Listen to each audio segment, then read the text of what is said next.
Welcome to the next edition of our Johor Bar webinar series. Today's topic is Judicial Review, how to review executive powers. With me is Shahrizan Johan. Hello. All right, our members are now trickling in. For those that are here, that are in the chat or in Facebook chat, if you've returned to work, can we have a thumbs up? If you're already in the office, you're watching this from the office. So, all right, quite a number of us are already at the office. You know something I realized, Shah, and I went to the office and I suddenly missed my wife. Same lah. Yeah, you're like, hey, why is it so quiet?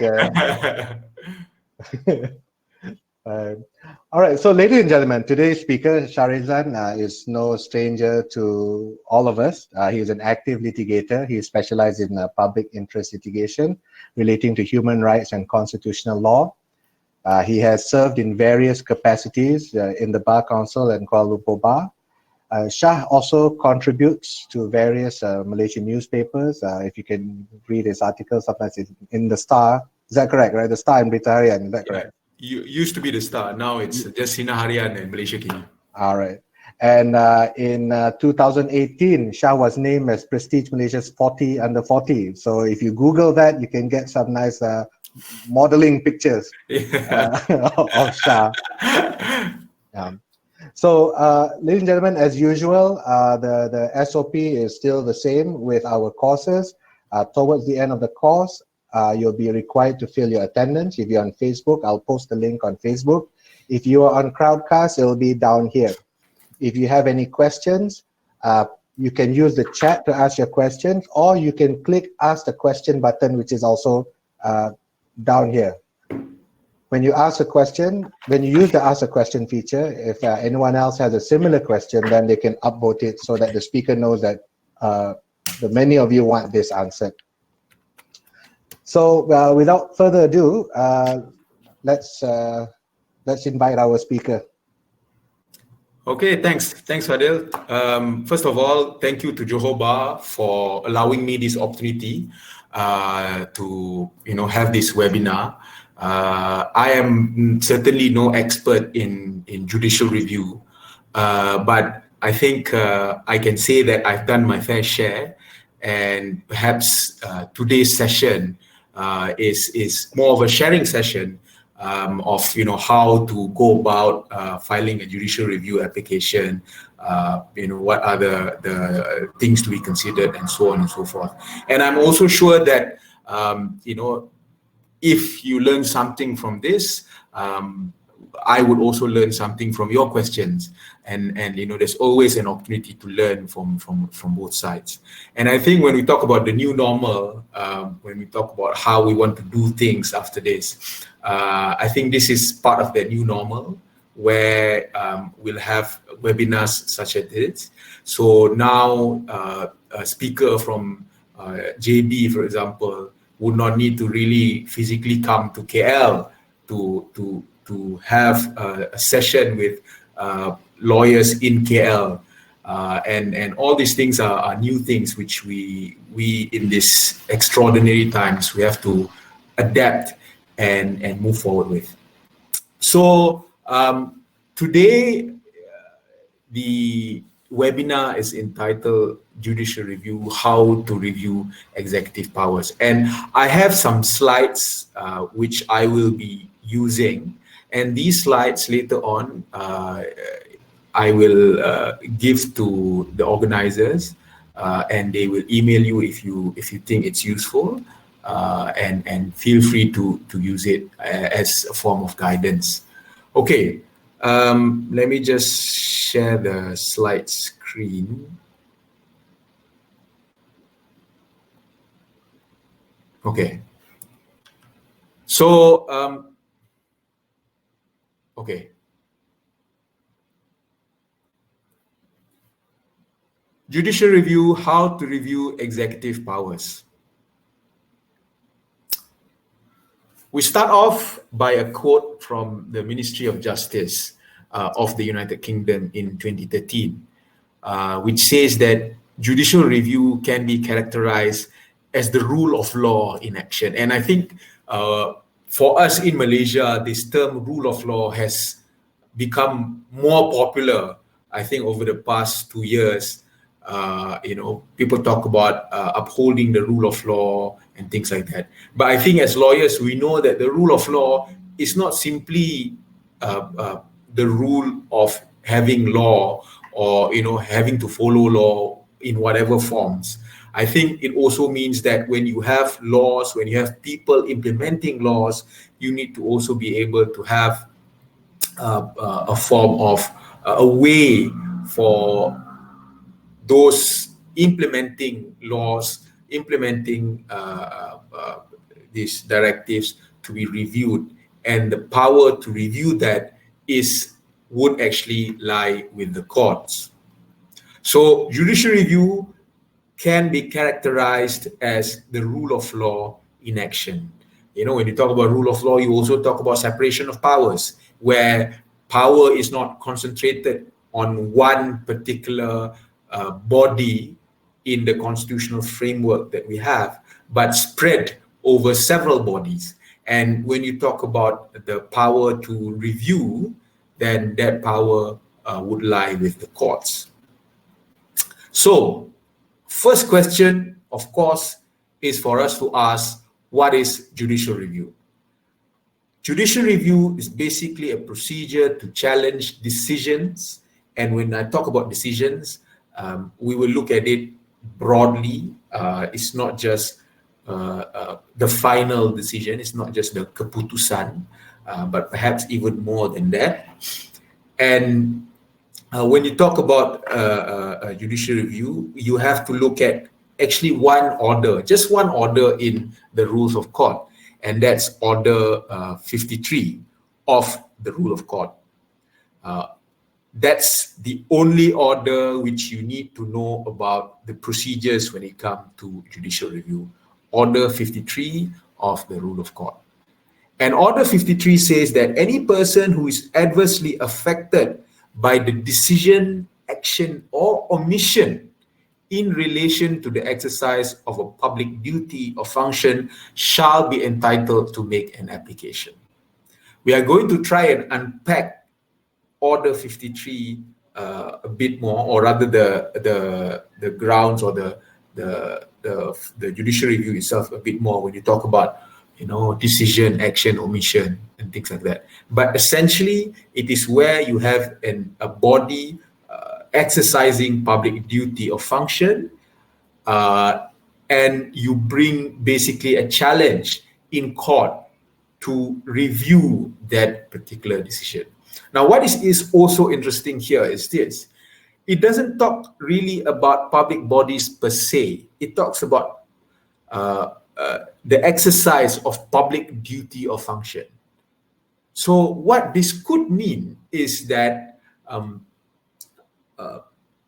entities which are not necessarily public body in the traditional sense of the word could perhaps also exercise a public function or a public duty, and that decision or action that's taken by those entities may also be reviewed by way of judicial review. So, for example, if you want to argue that a decision by Plus, the highway operator, in one instance, can you file a judicial review if the decision by Plus affects the public? I would say that it's certainly something which you can consider when such opportunities or such briefs arrive. Okay. Still with the basics, I want to make reference to the decision in the case of Sivarasa Rahsia against Badan Peguam Malaysia. And here, again, we talk about rule of law, we talk about the separation of powers, we talk about the role of the courts in our constitutional framework. And so in order to understand that, and I think as lawyers, we need to be clear about that. And I'm sure all of you are well aware about this, but I think it's good to have a refresher about the role of the courts. So in the case of Siva Rasa Rahsia against Badan Peguam Malaysia, the citation is there. The federal court said this: further, it is clear from the way in which the federal constitution is construed, there are certain features that constitute its basic fabric.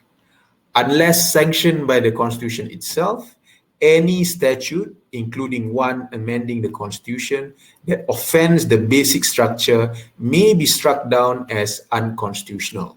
Whether a particular feature is part of the basic structure must be worked out on a case-by-case basis. Suffice it to say that the rights guaranteed by Part 2, which are enforceable in the courts, form part of the basic structure of the federal constitution.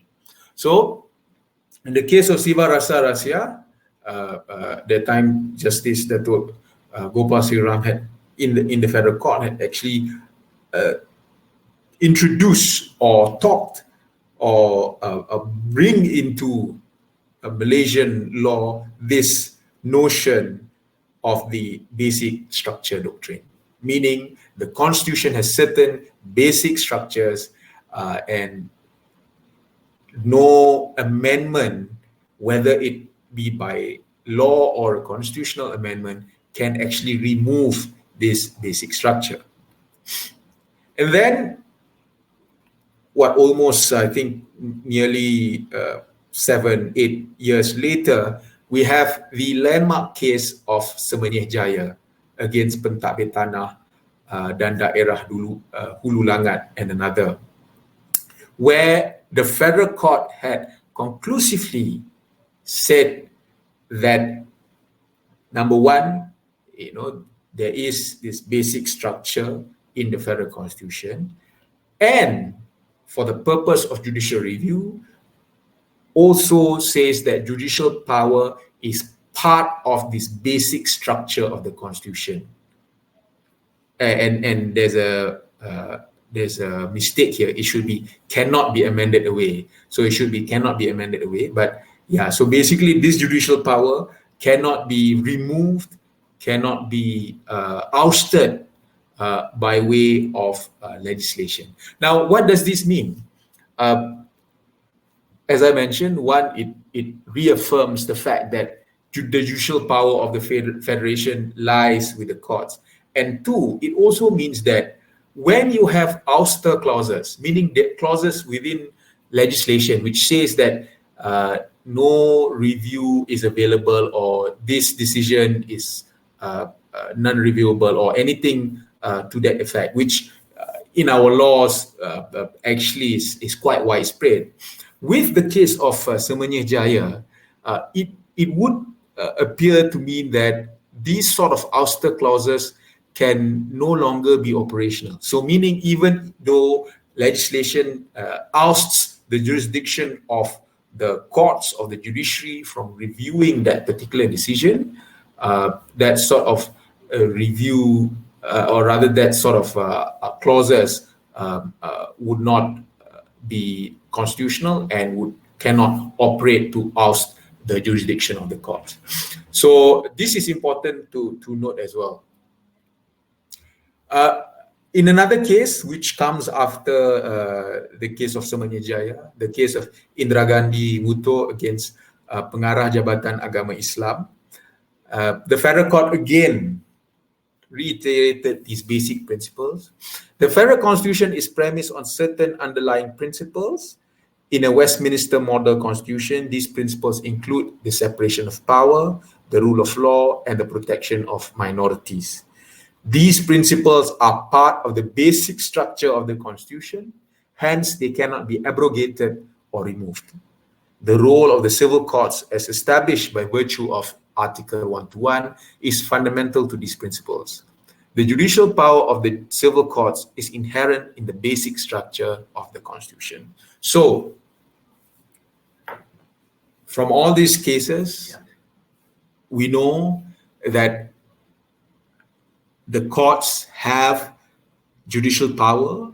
It is vested in the courts. and no amount of legislation can remove this.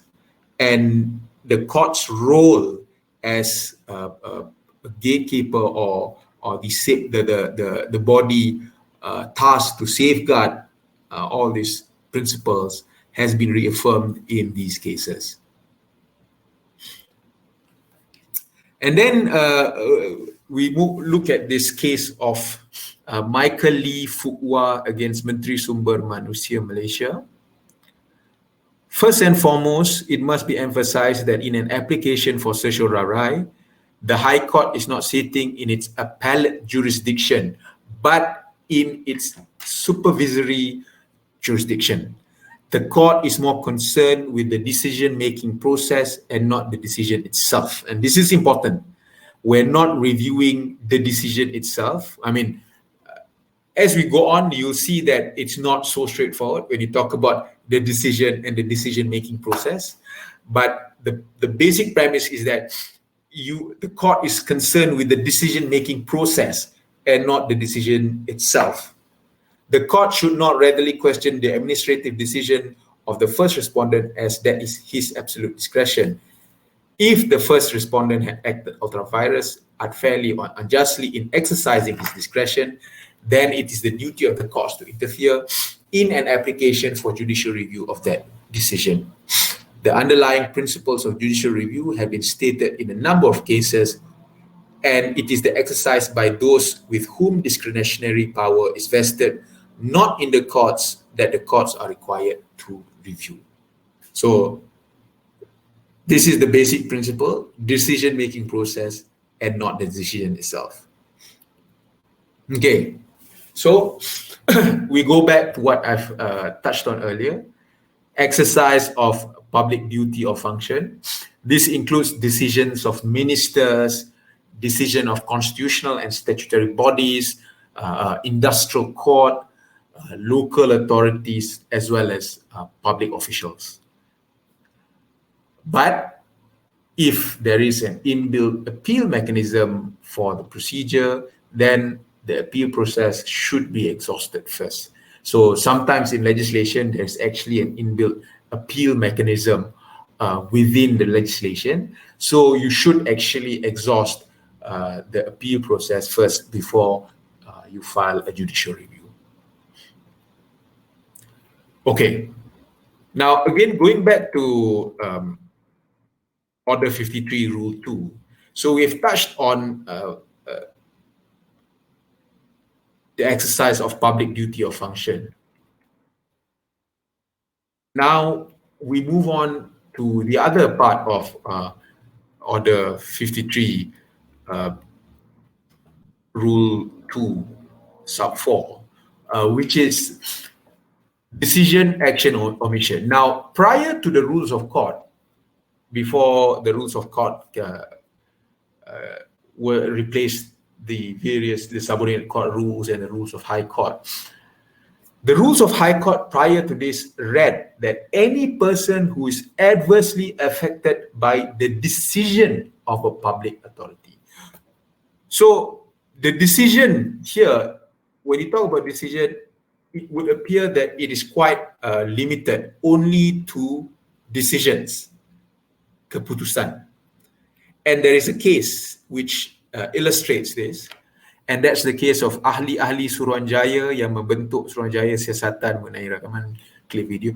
The name is a bit too long, I think you can read it. But basically, this is the case relating to the video clip allegedly of the executive or certain individuals brokering the appointment of judges, or it was quite a big issue, I think about a decade ago, where there was an application for judicial review against the findings of a Royal Commission of Inquiry, an RCI, because I'm not sure how many of you are familiar, but there was an RCI that was set up to basically look into that whole affair. and certain findings were made by the RCI, and a JR application was filed against those findings. And what the court decided was that the findings of a royal commission is not a decision under the rules of High Court. So because it is not a decision, therefore it cannot be reviewed by way of GR. So that was the situation under the rule of High Court. And further, it was stated that in the same case, I just take the part which is highlighted. Suruhanjaya bukan badan yang berkuasa awam, bukan badan yang membuat keputusan. Suruhanjaya tidak membuat keputusan undang-undang. Laporan Suruhanjaya mengandungi penemuan-penemuan dan cadangan-cadangan Suruhanjaya terma rujukan yang diamanahkan kepada mereka. Kerana ia adalah penemuan-penemuan dan cadangan-cadangan semata-mata, ia tidak mengikat responden-responden, juga tidak mengikat kerajaan.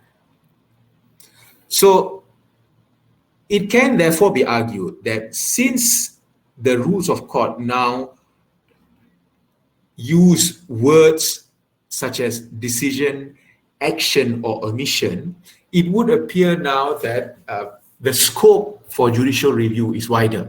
So it's not just keputusan, but it could also mean tindakan or omission where you don't do something, of course. So it appeared to mean that if you look at the RCI, for example, it would appear to mean that RCI findings could then perhaps be judicially reviewed. However, in the case of Peguam Negara Malaysia against Chan Soo Chong and the case of M. Kulasegran against SPR, these are two cases in relation to the delimitation of electoral boundaries. If you remember, I think 4 or 5 years ago, the EC had actually proposed delineation of electoral boundaries. And of course, a lot of people objected to those delineations, saying that it's unfair and so on and so forth. And there was a slew of judicial review challenges against the EC, saying that, you know, it didn't follow procedure or is irrational and so on and so forth. And a lot of these cases, even though some of them succeeded in the High Court, at least in terms of leave, where we'll look at it later, but upon appeal, the appeal was allowed. So ultimately, I think all of these decisions was in favor of the Elections Commission. But the important thing for us is that in 2 of these cases, the Court of Appeal has actually said that since these proposals are merely proposals, they cannot be judicially reviewed. So leave cannot be granted for these sort of instances. So as it stands, I would say that you should still file judicial review applications for actions, even though they might not traditionally be seen as decisions. But just bear in mind that there's 2 cases which say that at the very least for EC proposals, they are not amenable to judicial review. And so this is the case. Just taking the second paragraph, penemuan responden pertama dan cadangan yang disarankan tidak mengikat atau mempunyai apa-apa kesan undang-undang kerana pihak berkuasa yang sepatutnya memutuskan langkah penyempadanan adalah Dewan Perwakilan Rakyat, and that's the Dewan Rakyat. Oleh itu, penemuan dan cadangan responden pertama being the Elections Commission, tidak terangkum dalam aturan 53 Rules of Court, kaedah mahkamah. So that's the case of Chan Soo Chong. So I think this is important for us to understand that you can review a decision, an action, or omission, but please bear in mind that there are some cases which seem to limit the scope of what you can review. Then we move on to who can bring an action. For the longest time, the test whether an applicant has locus standi was found in the case of Government of Malaysia against Lim Kit Siang. This is a 1988 case. And in that case, it was held that the test whether an applicant has locus standi to take action is whether there is an infringement of a private right or the suffering of special damage. So you must show that there is an infringement of a private right to you or the suffering of special damage for you to have locus standi to take action. If you are not able to show this, then you do not have the locus standi. However, this has been modified in the case of Malaysian Trade Union Congress, MTUC, against Menteri Tenaga Air dan Komunikasi, 2014. And in that case, it was held, and I'll just read it because it's quite straightforward. The adversely affected test, a single test for all the remedies under Order 53 of the Rules of High Court, was preferred by the court.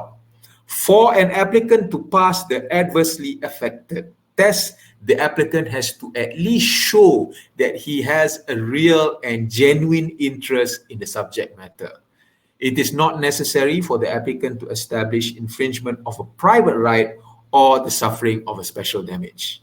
So now, with this MTUC case, the category or the test seems to have been widened. You don't need to show that there is an infringement of a private right, there's a tort or anything like that, which you have suffered. As long as you can show that you have a real and genuine interest in the subject matter, then you can bring the judicial review action. You have the locus standi.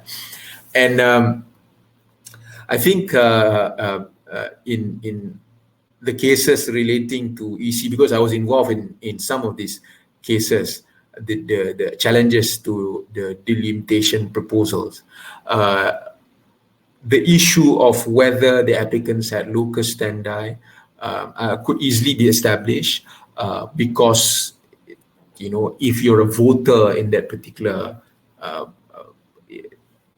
electoral boundary in that particular kawasan, then certainly any amendment, any change to the boundaries would actually affect you.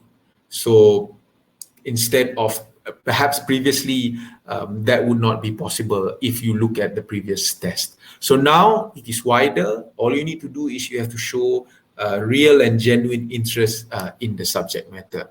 Most of the time, your clients would be those which are directly affected by the decision. The body has not granted you a license, for example. So that is something which directly affects you. So it shouldn't be a problem for you to establish locus standi for your client. I had one matter where we reviewed the decision of a public body, of a local council, which gave out a planning permission to a developer, and we reviewed that, and we could establish locus standi by showing that we are people who are going to be affected by the particular development. So it is usually, it is not difficult usually to establish locus standi for, I think, the vast majority of your clients that come to you because of the fact that they would be directly affected by whatever decisions that these bodies make. Right. So the grounds for judicial review, actually, these grounds are actually all the time is developing. If you look at the UK, for example, it's developing, you know, new grounds seem to have been developed after a while. But for the most part, these four grounds are the most common grounds which people rely on in order for you to file a judicial review application. I'll just touch first on the last part. Breach of constitutional provision, or if you're saying that the action is unconstitutional. And quite apart from the UK, where the UK doesn't have a written constitution, we do have a written constitution.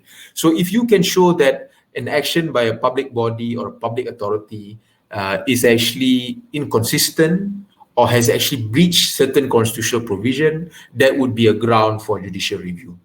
So if you can show that, and I think if you're able to establish that, it doesn't matter, the decision itself. If you can show that it's against constitutional provisions, or there's an element of unconstitutionality involved, then you would be able to succeed. So that's for number 4. But the other 3 grounds are also the most common grounds which people rely on. And I'll start off with irrationality.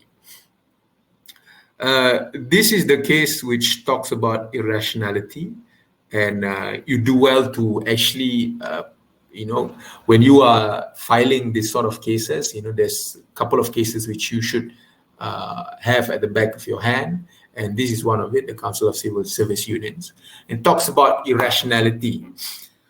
By irrationality, I mean what by now is succinctly referred to as witnessable unreasonableness. And I think we can, if we harken back to the days in which we did public law, or we studied these things, witnessable unreasonableness is something which we have learned. It applies to a decision which is so outrageous in its defiance of logic or of accepted moral standards that no sensible person who has applied his mind to the question to be decided upon could have arrived at it. So meaning you're saying that that particular decision is so outrageous that if you have another body which is a sensible person making that same decision, or tasked to make to come with the same decision, that sensible body would not have arrived at the decision that is made by the body which you're challenging. So I would say that irrationality is the more difficult to establish because it requires you to show that it's so unreasonable that nobody would actually come to it.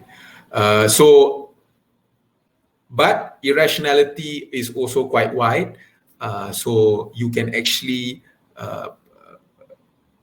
use it for a lot of instances, where especially when there's no other grounds which you can rely on. Then the next part is illegality. By illegality as a ground for judicial review, I mean that the decision maker must understand correctly the law that regulates his decision-making power and give effect to it. Whether he has or not is par excellence a justiciable question to be decided in the event of a dispute by those persons, the judges, by whom the judicial power of the state is exercisable. So this is basically a case where the decision maker makes a decision which is illegal. He doesn't have the power to make that sort of decision, or it goes beyond what he can do. It's ultra virus his authority. Then you would say that his that decision is illegal. So it's quite straightforward. And you also have procedural impropriety. I have described the third head as procedural impropriety rather than the failure to observe basic rules of natural justice or failure to act with procedural fairness towards the person who will be affected by decisions. This is because susceptibility to judicial review under this head covers also failure by an administrative tribunal to observe procedural rules that are expressly laid down in legislative instrument by which its jurisdiction is conferred. even when such failure does not involve any natural justice. So this is interesting. It's a situation where you have certain procedures, but you don't follow that procedure.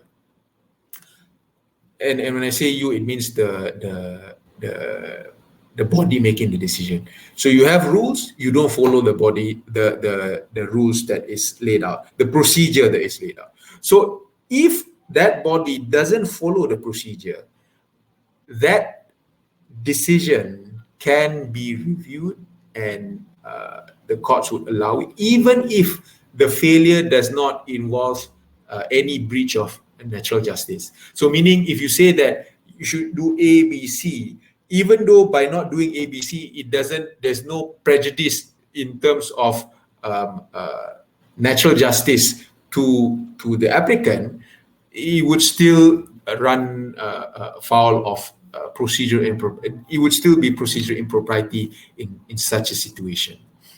So I would say that procedural impropriety and illegality are easier grounds to establish if there is a clear instance of the body not following procedures or acting outside of his or her authority. So it's easier to show or to succeed if you have such instances, because if you can show that you don't follow procedure, then you're good to go already. If you show that actually he doesn't have the authority to make this decision, again, you're good to go. But irrationality is slightly more complicated. It requires a bit more work. It requires you to show that this is an irrational decision. So irrationality is wider in that sense because you can actually tack it on a lot of things, but it's more difficult to establish. And of course, the breach of constitutional provisions or unconstitutionality is also something which, if you can show that there is a breach, then it's much easier for you to succeed. Right. That's for the substance or the substance part. Now we look at the procedure. What needs to be filed? Unlike other sort of action, for judicial review, you actually need to obtain leave from court. So there's no automatic right to an applicant to file or to challenge for judicial review. You need to get leave from court. So what you need to do is you need to file an application for judicial review, and this is in Form 109. If you have your rules of court, either online or you have the book itself, you go and look at Form 109, it's there. Application must be supported by a statement setting out the name and description of the applicant, the relief sought, and the grounds on which it is sought. Here, I'm going to try and show you an example. Let me try and, let me try and sort this out. Okay, I'll just try and show you an example. Please bear with me.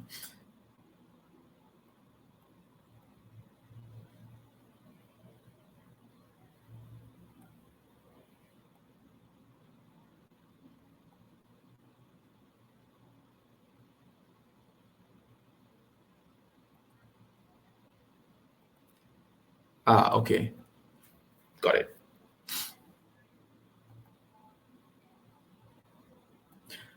Okay, this is of course not a real case.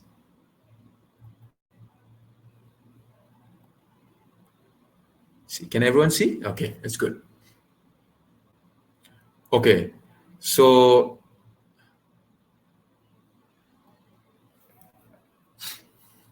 it almost looks real. It is based on an actual case, not a case which I did, but an actual case. But I've of course changed the names and a bit of the facts and all that. So this is the case of Draconis Malfoy and all that. So we look at the form itself. Permohonan untuk semakan kehakiman. So you have this form So you ask for kebenaran, which is leave to apply for the following reliefs. You ask for a sesuararai. You can either ask for a sesuararai, amendments, declaration, which we will go to later. But here it's asking for a sesuararai untuk mengalihkan ke Mahkamah Tinggi untuk dibatalkan dengan segera keputusan responden pertama dalam membuat perintah mesin cetak dan penerbitan blah blah blah. So basically this is an application for judicial review to quash the decision of a minister in issuing an order under the Printing Presses and Publications Act, which ban certain publications. So as we know, the sesuararai is a quashing order. And of course, the declaration that it has no legal effect and so on. So this is how the permohonan would look like. You file it, and of course, as usual, they will seal it and extract it. So that is for the permohonan. The other thing is you need to also have the pernyataan, the statement. Let me see whether this is up. Okay.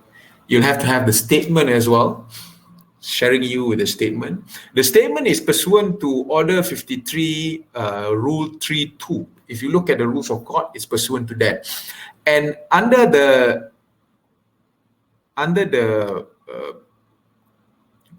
you must actually the statement must actually set out the name and the description of the applicant, the relief sought, and the grounds on which those reliefs are sought. So in this case, you can see here pihak-pihak. So you have the pemohon, who is the applicant, Pengerusi Men's Right Legal Action Society, Men's Plain. Okay,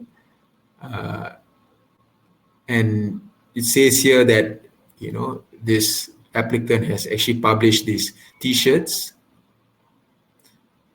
And then the first respondent, who is the Home Minister, has made the order which is being reviewed, okay, under the Printing Presses and Publications Act. And the second respondent is the Kerajaan Malaysia. Then you move on to the reliefs which you are seeking. So you say that what you want. You want the sesuararai, you want the quashing order, you want the declaration. Okay. And also you say that, and this is usually in public interest sort of litigation, you don't ask for costs, but your client might want to ask for that. So it's up to you. So you set it out, what is it that you want? And then you set out the reasons, the grounds for all these reliefs that you're seeking. So here you put in whether it's, irrational, procedurally improper, and things like that. So here we have stated that it's malafide, it's irrational, tidak munasabah, dan juga berniat jahat. So in the whole when you talk about it being irrational, you say that because there's also an ulterior motive, that's also irrationality. So you set that out. Why is it that you say that it's irrational? Then you say that it's illegal. You say that it's wrong in law because you say that, here we say that the T-shirts that are in question are not publications under the Printing Presses and Publications Act. And so you set out all these things. And then lastly, you say that the grounds, the detailed grounds is found in the affidavit in support. So you file these two documents as well as the affidavit in support, which I'll just also bring up here. You have it? Okay. So you have also the affidavit in support, affidavit sokongan. It basically elaborates, you set out the facts as detailed as possible. Then you elaborate as well the grounds. So you talk about the order that you're reviewing, talk about the facts, and then you also talk about the grounds. The grounds you can just say that you refer to the statement. Or if you want, you can elaborate it as well. It's up to you.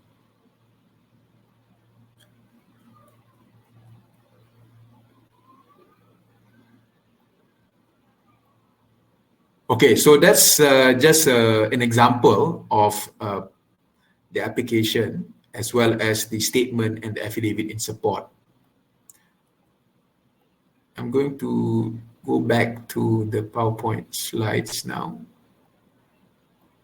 Right, okay. So supported by statement and also affidavit verifying the facts. Form 109, and you can look at, you can see this in Order 53, Rule 3, it sets it out. Okay, what are the reliefs that can be sought? Okay, as I mentioned, you can ask for a quashing order, amendamus. You can ask for amendamus, certiorari quashing order. You can ask for amendamus, where you compel the body to carry out certain something or to make a different decision. Prohibition, quo warranto, and all other reliefs which is found in paragraph 1 of the schedule to the Courts of Judicial Act. So most of the time you'll be seeking the certiorari, the quashing order, and the mandamus. And certiorari and mandamus, I think courts are a bit more reluctant to allow for a application or a relief for mandamus. They are more readily allowing certiorari. So basically they will quash that order, but then they will leave it up to the decision maker to again go through the decision making process and come up with a decision which does not infringe upon the grounds which I've said. Usually I have had instances where even though there is grounds for judicial review, and we sought for certiorari as well as a mandamus, the court only allowed for the certiorari and asked the the decision maker to go back and to make a new decision, essentially. Then, of course, we have you can also apply for declaration, and also you can seek damages, and this is found in Order 53 of Order 53 Rule 5 of the Rules of Court. So procedure, first on leave, application for judicial review must be made within 3 months from the date when the grounds of application first arose or when the decision is first communicated to the applicant. Now, before this, under the rules of High Court, it used to be 40 days. Now it's 3 months, so it's better. So you have more time, applicants have more time to do it. So it's 3 months from the date of the ground first arose. So usually it'll be the decision or the action that you're reviewing, or when it was first communicated to the applicant. So the decision might be on a certain date, on the 1st of April, but the applicant only found out or was informed later on the 15th of April. In that instance, time starts to run from the date in which the applicant found out about the decision, not from the date of the decision itself. So when you file the application and all those things, and you have it sealed, and before the hearing for leave, a copy of the application for leave must be, an application for leave must be made ex parte to a judge, so it's an ex parte hearing, and as I mentioned, must be supported by the statement as well as the affidavit. So there's actually going to be an ex parte hearing for leave before you go to the substantive. So you need to convince the judge at the leave hearing that leave should be granted. Copy of the application, affidavit, and statement must be served on the AG no later than 3 days before the date of the leave hearing. So you must serve the application, the affidavit, and the statement on the AGC no later than 3 days before the date of the hearing. And at the leave stage, the AG has the right to appear and to object to leave. And I think previously, what the previous AG has said is that in terms of constitutional issues, they are not going to object to any application for judicial review. I'm not sure what's the stand of the current AG in this regard. But the AG has the right to appear and to object to leave. And if they object to leave, then basically you have a hearing in which you have the AG on one side and then you have the applicant on the other side, and to determine, to convince the court that leave should be granted. In most instances, if the AG does not object, then leave will be granted. So if, say, for example, the AG has no objection, although you would still so-called need to convince the court why leave should be granted, but most of the time, if the AG doesn't appear, the AG doesn't object, then the court will just allow leave without actually hearing the case in terms of the leave application. Right. So what are the things which you need to satisfy to show to convince the court that leave should be granted? We take this case, WRP Asia Pacific Semberat against Tenaga Nasional. It's a 2012 case. And I'll just read the highlighted portion, the underlined portion. At the leave stage, on a quick perusal of the material available, if the court thinks that subsequently at the substantive hearing stage, an arguable case may be disclosed and the relief sought may be granted, leave should be granted. Then it goes on, suffice if we state that leave may be granted if the leave application is not thought of as frivolous, and if leave is granted, an arguable case in favor of granting the relief sought at the substantive hearing may be the resultant outcome.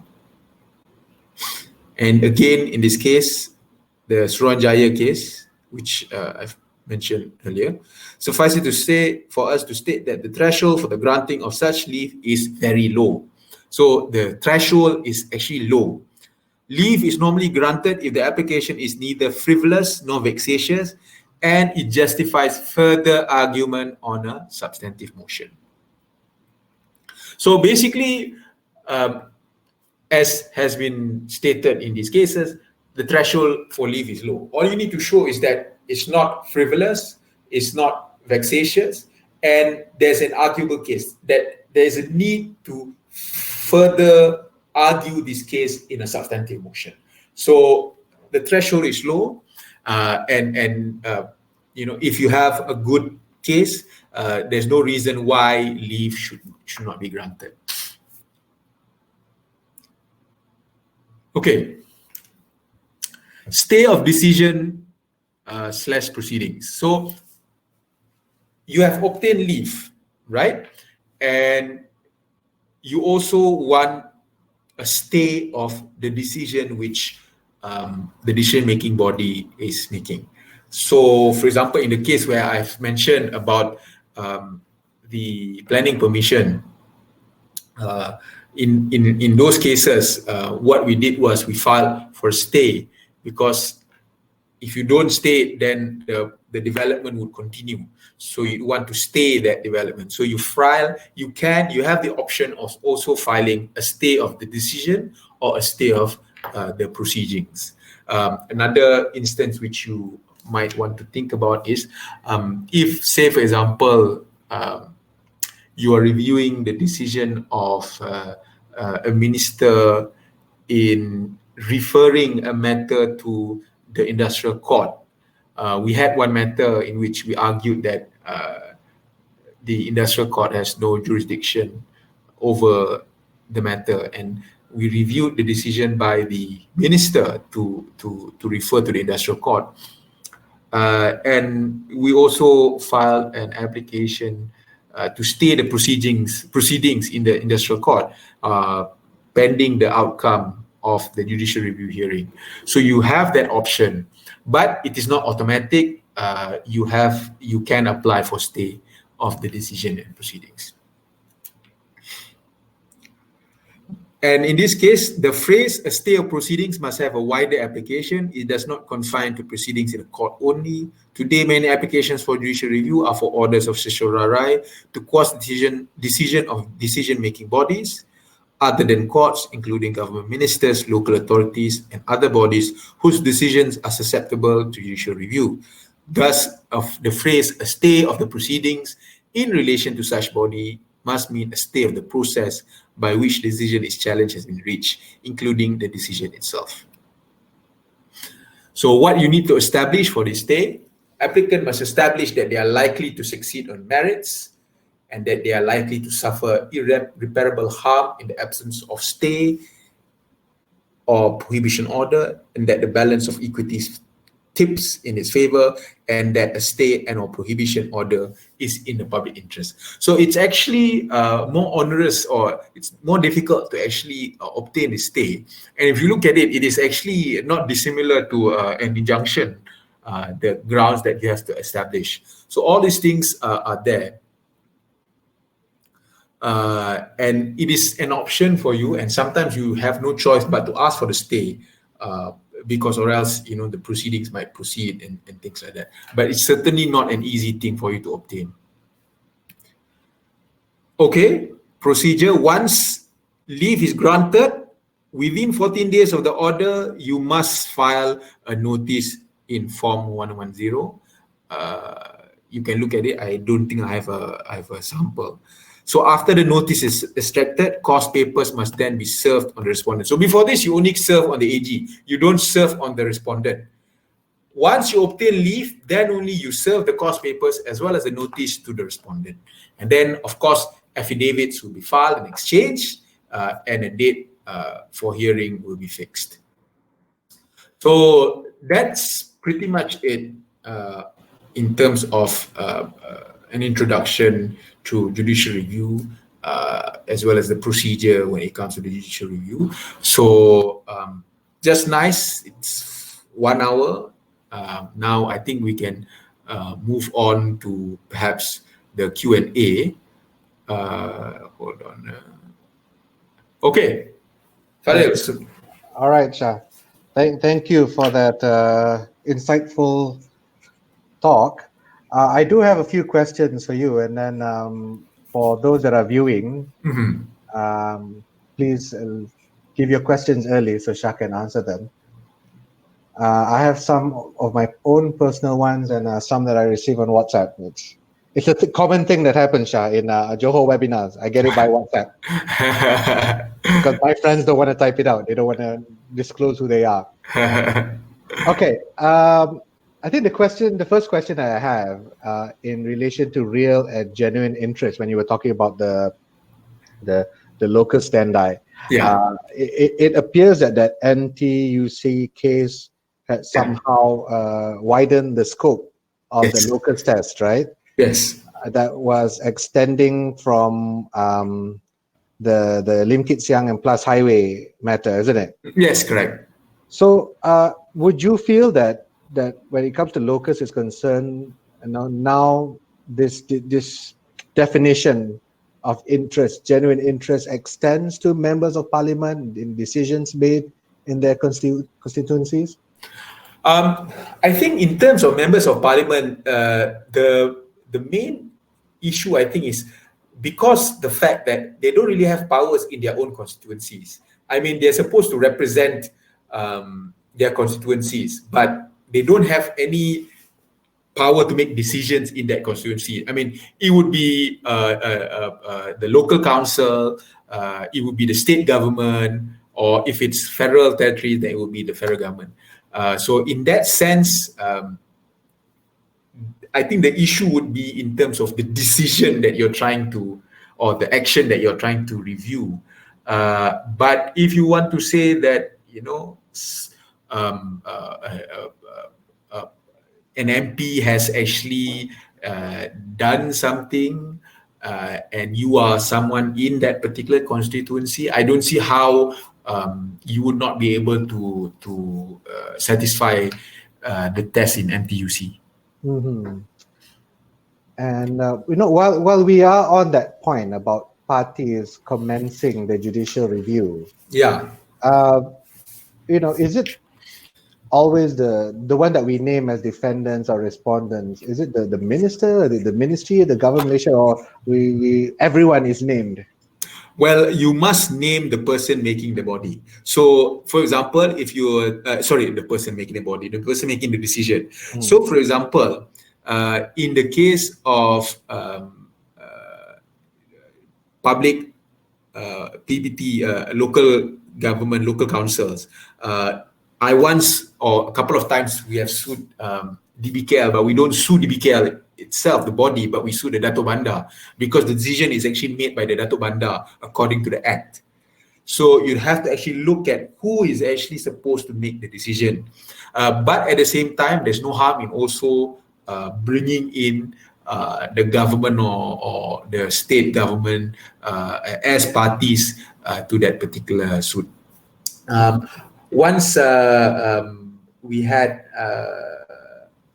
judicial review application where I think what we showed just now, the Draconus Malfoy, is Menteri Dalam Negeri who actually makes the decision, as well as the Kerajaan Malaysia, because he's part of the Kerajaan Malaysia.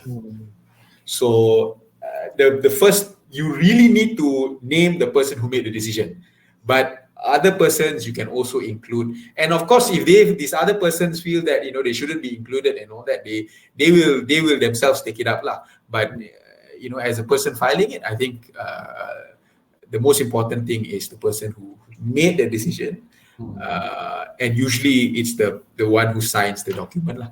I see. And okay, let's say in taking your example of Dato' Bandar, is it the office of the Dato' Bandar or the person? Or The is office, it very the office of the Dato' Bandar. I see. Yeah. So in for example, the DBKL Act, it actually talks about the Dato' Bandar, as an office lah, the office of the Dato' Bandar. So it's not a personal action against the Dato' Bandar. You're reviewing his this one. So even if the Dato' Bandar changes, you don't need to say that the former Dato' Bandar has done it. It's still the office of the Dato' Bandar. I see. Giving more examples, like when you talk about public institutions, they would fall under judicial review as well. Yes.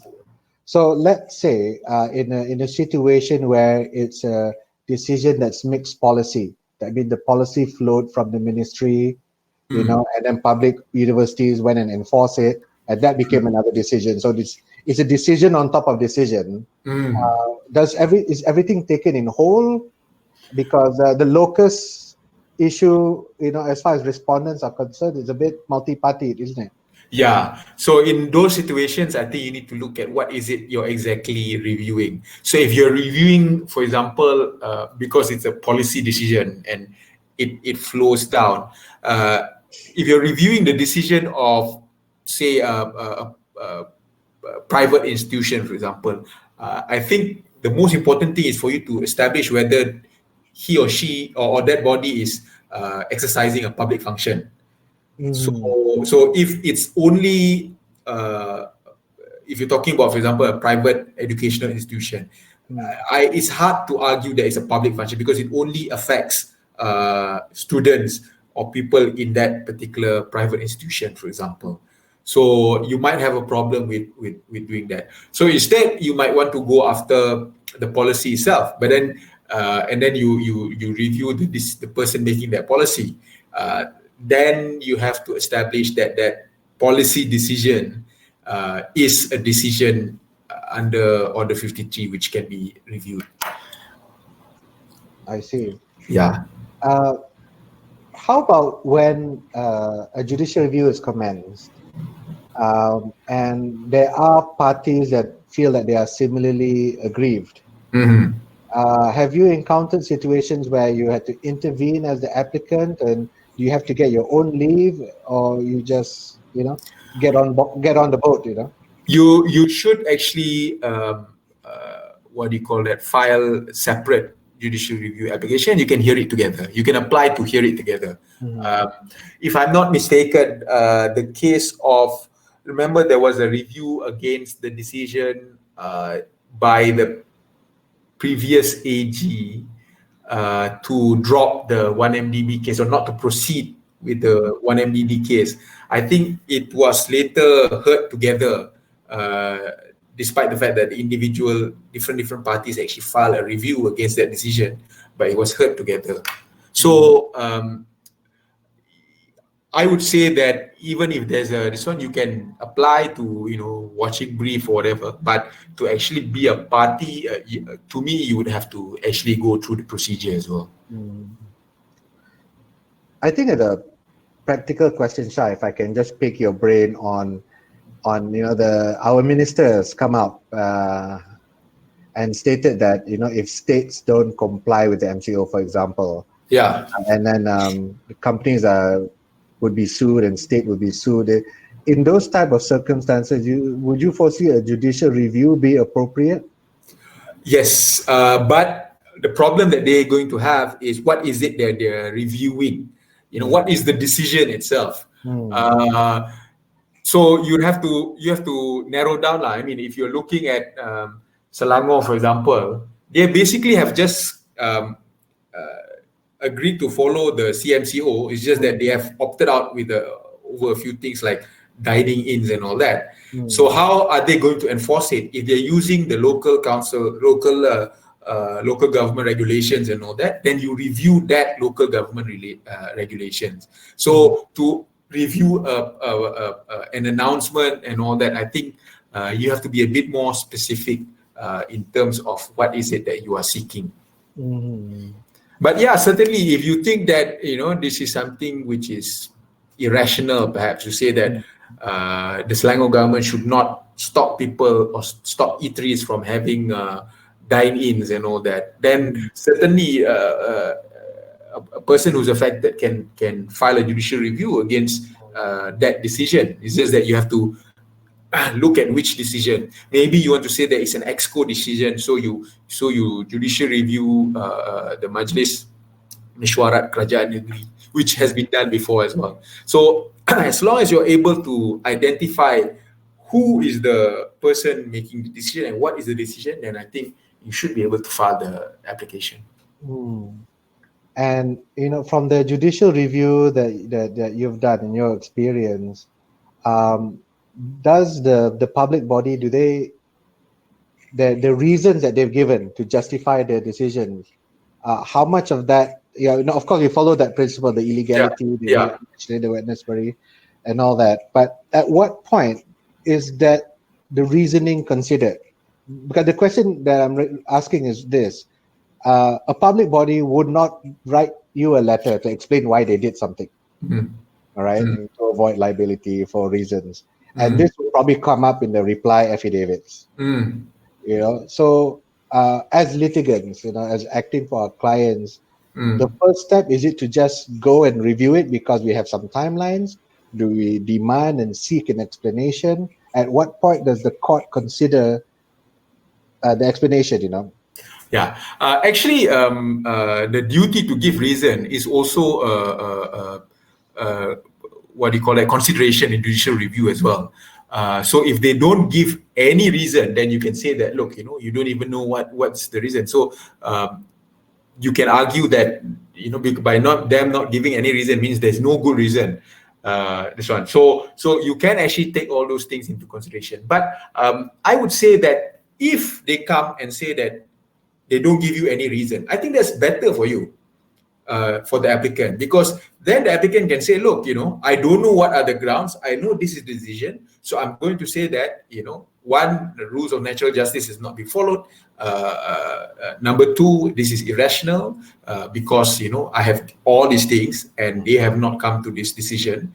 And then they have to basically justify why they're not giving reasons and why they have come to this decision. So usually if you raise the issue of irrationality, then they basically have to justify how they came to that decision. So they have to show that their decision-making process is proper and they've considered all the relevant issues when they came to that decision. I see. We have a question from Ms. Santi Balachandran. And she asked, can a university student file a writ for declaration to reinstate losses or damages as a result of his dismissal due to disciplinary action instead of going for judicial review? A very specific question there, Shah. There is a case which says that if the matter is in the realm of judicial review, then you should file a judicial review. You shouldn't file basically a writ for it. There is a case, and I can't recall the case. Maybe I'll give you the case later. But so, if say for example, last time what used to happen is that people used to file a writ to get a declaration, and to overcome the fact that time has lapsed, or most of the time the time has lapsed lah. That because judicial review 40 days, you don't have the 40 days. So what they do is they file a writ and they seek a declaration. But there is a case which says that you cannot do that. If the matter is within the realm of judicial review, meaning it's a decision by a public body, and you're basically trying to review that, then you should go under Order 53. So you cannot circumvent by filing a writ in such a situation. I see. So that means if there's a writ and then it has mandamus-like prayers, then it should be through under Order 53. It's not even a mandamus-like prayer. Even if you're asking for a declaration, because that's all you can ask. You can ask a declaration and of course damages. But if essentially what it is a judicial review, or it is a review of the decision of the body, the body exercising public function, then the case says that you should have gone with judicial review. You don't get to circumvent or second bite at the cherry by way of filing a writ. I see. So you hear that, Sati? So you put in your striking out application. In line with that, I find that quite interesting, Shah. In line of that, when it comes to judicial review, you said that you can seek damages, you can seek a stay of the decision, the effect of which would be something like an injunction. Can you pursue injunctive relief, interim or permanent, inside a judicial review? I mean, what is the limit of what prayers you have to seek? Yeah, you can actually a prohibitory order, for example, that's basically an injunction that you're seeking. A mandamus is in order to do something. It's also a form of injunction in normal cases. So it's basically the same thing that you would sort of reliefs. It's just that the language used is of course public law language lah. Yeah. And so, but just on the stay part, it's difficult to get the stay. Actually, when you talk about, especially if it's the stay is essentially an injunction, like the example that I gave you that we file against a public authority. It's essentially an injunction. You're stopping the developer from proceeding with the work at the site, for example. So it's an injunction. So it's far more difficult to get that as compared to you want to stay or to stop the industrial court from proceeding because you're reviewing the decision of the minister. So if it's essentially an injunction, then the elements, the what do you call that, requirements that you need to prove or establish for injunction would apply, and it's more difficult for you to succeed in the stay. And when we talk about method of hearing, have there been occasions where judicial review goes to trial? Yes, not trial. It's just that they have applications to examine the deponent of the affidavit. So just like how any other affidavit, you can actually apply to cross-examine. So that has actually come up where an application has been made to cross-examine the deponent of the affidavit, but it's very rare. And I think this has actually happened, if I'm not mistaken, in the case of, if you remember, the Selangor State had actually filed judicial review application for delimitation in Selangor. So I think there was a cross-examination on some of the EC officers in that instance. Mm-hmm. And how would a litigant handle, for example, they need to elicit some evidence, a subpoena, for example, that is done by application as well? No, yeah. So usually it's not you don't subpoena a witness like a normal trial. You're basically saying that, look, we have this affidavit by this person, by the Minister of Home Affairs, and we want to cross-examine him on what he said in his affidavit. So it's limited to those instances. So you're saying that, hey, there's something here we want to cross-examine. So you have to apply to court for that to and of course you have to convince the court that why is it that you want to cross-examine the deponent of that affidavit. So it's limited to that. It's not a full-blown trial in that sense, but there is, of course, as I mentioned, cross-examination and all those things. I see. But it's still primarily by way of affidavits. If I can circle back to when you spoke about the duty to give reasons, when a decision is unclear,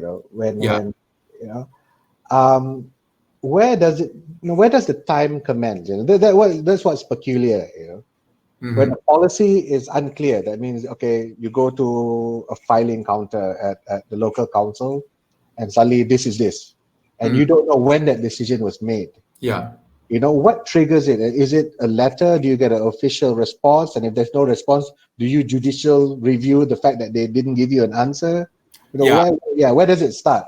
So sometimes when there's no clear decision or there is no clear answer, for example, you ask the authority, what's happening with this application that I put in, no response. So sometimes what you do is, what you can do is that you can write and say that we want you to give a response within a certain time frame. If not, then we are taking it that you are dismissing our application and we're going to review that, for example.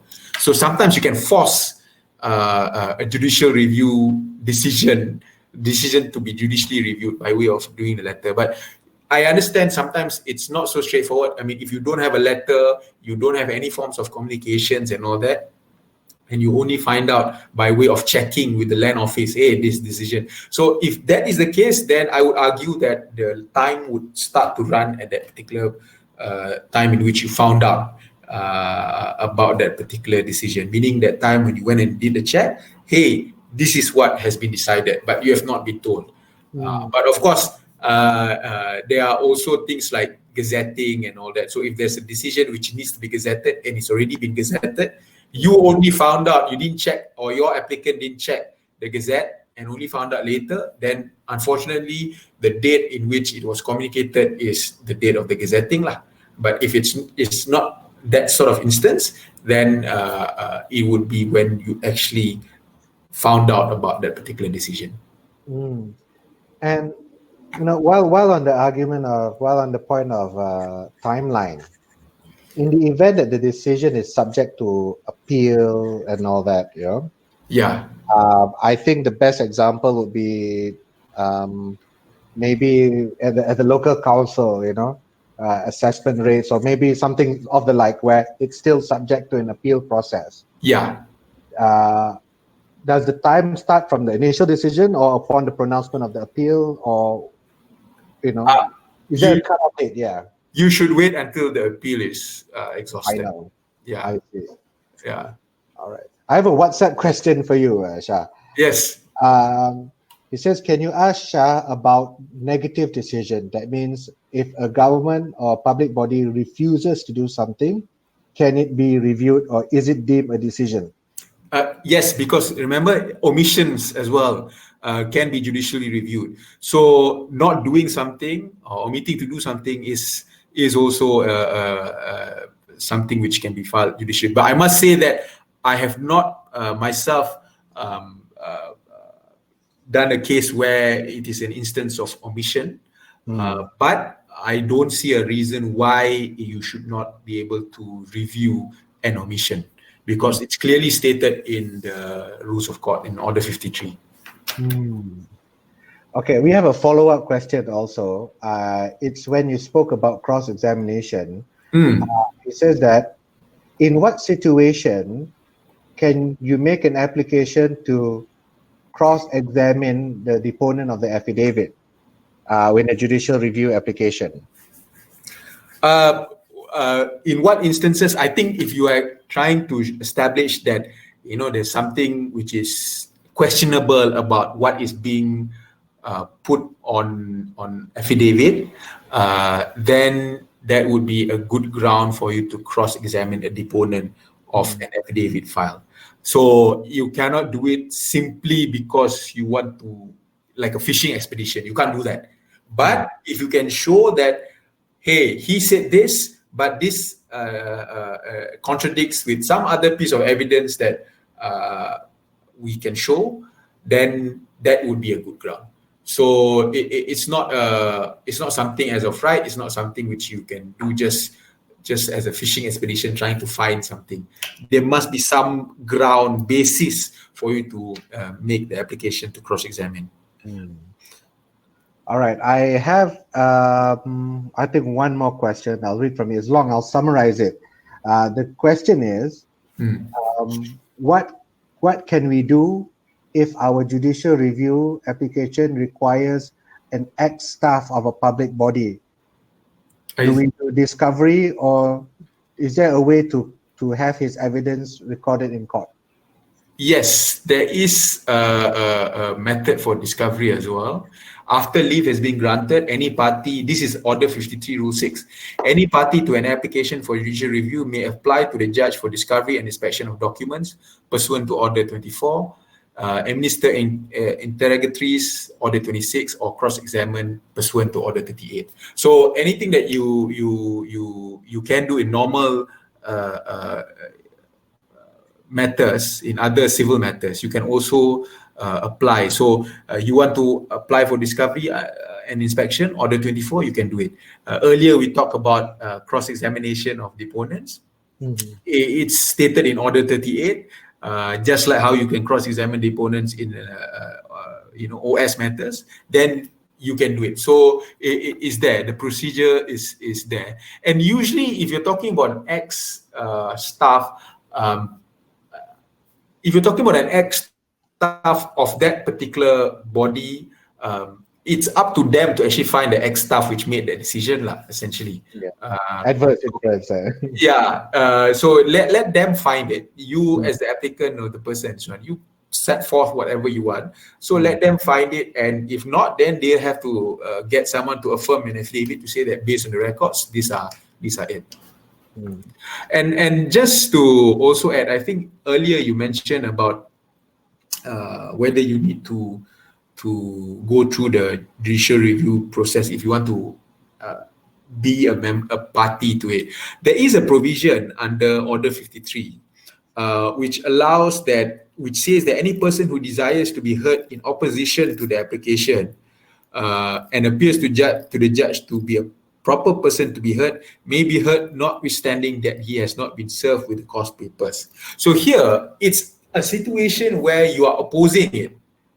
So if, say, for example, you file an application by way of judicial review against the local council, right? And this decision, as I've used one of the examples, is in relation to a planning permission. Then the developer wants to also oppose your to be made a party to oppose that particular application. But if you are seeking the same things, then you, as I mentioned, you have to go through the process and perhaps get it heard together. All right. So thank you, Shah, for your time. I think we've come to the tail end of our allocated time. There is a question in the ask a question thing. Oh, okay. Is that a okay? Yeah. You see it? Hold on. Yes, there's a last question. Okay. just got us at the 11th hour. Hi, a quick question. Original IC number was omitted in the master title. Now owner has passed away. The beneficial owners find it difficult to transfer name. Probably someone with the same name of the registered owner claiming ownership. Can we go by order 53? 3 omission by PTG, please advise. I think you can, but your problem is that the omission was so long ago, I would imagine, or some time ago, because the owner has already passed away. So that is your main, I think the main problem that you would have is the fact that it happened some time back. And I don't know when it was that the person realized that there's this omission. But you'd have thought, or they would argue that, look, even if you say that this was wrong, it happened so long ago and you should have known and you should have done something then. So perhaps that is the bigger problem. But if there is normally an omission or something like that and they refuse to rectify it, then certainly I would say that you'd be able to review that particular decision. All right. Okay. So, there are no further questions, I think. So again, Shah, thank you for your time. I think you'll send the slides to me and I'll distribute it to our members. Yeah. To those that are watching, please don't forget to record your attendance. I'll put the link now.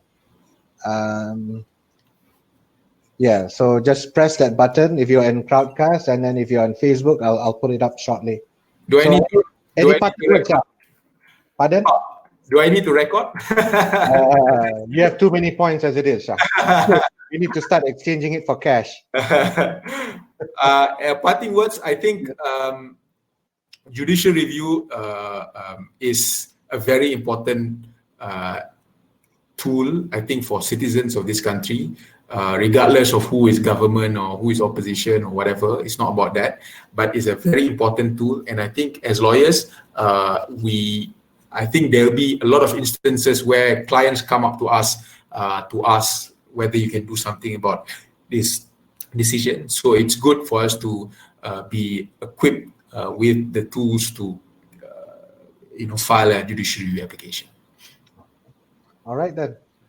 Okay, have a nice day, everyone. Shah, thank you. Goodbye. Thank you. Thank you for having me. Bye.